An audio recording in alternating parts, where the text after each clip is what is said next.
নমস্কার বন্ধুরা, মানস ডিজিটাল কর্নারের পক্ষ থেকে সবাইকে স্বাগত। বন্ধুরা, আজকের আমরা আমাদের মোবাইল ফোন অথবা কম্পিউটার দিয়ে আমাদের আধার কার্ড দিয়ে দেখে নেব আমাদের আভা কার্ড তৈরি আছে কিনা। বন্ধুরা, আমাদের আভা কার্ড তৈরি আছে কিনা দেখার জন্য মোবাইল ফোন অথবা কম্পিউটারে গুগল ক্রোম ব্রাউজারটি ওপেন করে নিতে হবে। গুগল ক্রোম ব্রাউজারে গিয়ে সার্চ করতে হবে আভা কার্ড বলে। আভা কার্ড আভা কার্ড বলে সার্চ করে এন্টার দিয়ে প্রথমে আভা কার্ডের মেন পোর্টাল এটা। বন্ধুরা, আমরা আভা কার্ডের মেন পোর্টালে চলে আসার পরে এখানে ক্রিয়েট আভা কার্ড আছে। এখানে আভা লগ ইন অপশানে আমরা ক্লিক করব, কারণ আমরা ক্রিয়েট আভা কার্ড মানে আমরা নতুন আভা কার্ড তৈরি করব, কিন্তু আমরা দেখব আমাদের আধার কার্ড দিয়ে আমাদের আভা কার্ড তৈরি আছে কিনা স্ট্যাটাসটা চেক করব। আভা লগ ইনে ক্লিক করার পরে এখানে মোবাইল নম্বর আছে, আধার নাম্বার আছে, আভা নাম্বার আছে।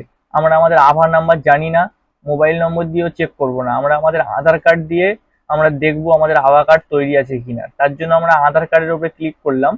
করার পরে এখানে আধার কার্ডের অপশান আছে, এখানে সবাই সবার আধার কার্ডটা বসিয়ে দেবে।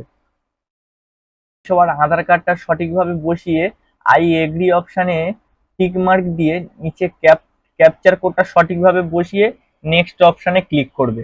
ক্লিক করার পরে আমাদের আধার কার্ডের সাথে যে মোবাইল নম্বর লিঙ্ক করা আছে সেই লিঙ্ক করা মোবাইল নম্বরে একটা 6 সংখ্যার ওটিপি আসবে। ওটিপিটা তোমরা তোমার সবাই মোবাইল ফোন থেকে সঠিকভাবে বসিয়ে নেবে। সঠিকভাবে ওটিপিটা বসানোর পরে নেক্সট অপশানে ক্লিক করবে। হওয়ার পরে তোমরা তোমাদের এখানে আভা কার্ড দেখতে পাবে। এখান থেকে আভা কার্ডের এডিট প্রোফাইল করতে পারবে, পাসওয়ার্ড সেট করতে পারবে, কেআইসি ভেরিফিকেশন করতে পারবে, ডিঅ্যাক্টিভ করতে পারবে। তোমার যদি আভা কার্ডটা কারোর অসুবিধা হয়, তোমার ডিঅ্যাক্টিভ করতে চাও ডিঅ্যাক্টিভ করতে পারবে, মোবাইল নম্বর লিঙ্ক করতে পারবে। এখান থেকে আভা কার্ড তোমরা দেখতে পারবে। অবশ্যই আভা কার্ড দেখার পরে এখানে ওপরে আছে ডাউনলোড আভা কার্ড, এখান থেকে তোমরা তোমাদের আভা কার্ড ডাউনলোড করে রাখতে পারো কাছে। প্রিন্ট আভা কার্ড, এখান থেকে প্রিন্ট আভা কার্ডও করে নিতে পারো, এক কপি প্রিন্ট করেও রাখতে পারে। বন্ধুরা, আজকের আমাদের ভিডিওটা এই পর্যন্ত।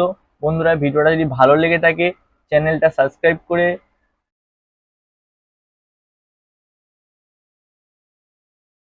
বন্ধুরা ভিডিওটা যদি ভালো লেগে থাকে চ্যানেলে একটা বন্ধুরা ভিডিওটা যদি ভালো লেগে থাকে ভিডিওতে একটা লাইক করে চ্যানেলটা সাবস্ক্রাইব করে পাশে থাকা বেল আইকনটি প্রেস করে রাখবে, যাতে আমার নতুন নতুন ইনফরমেশন ভিডিও সবার আগে তোমাদের কাছে পৌঁছে যায়।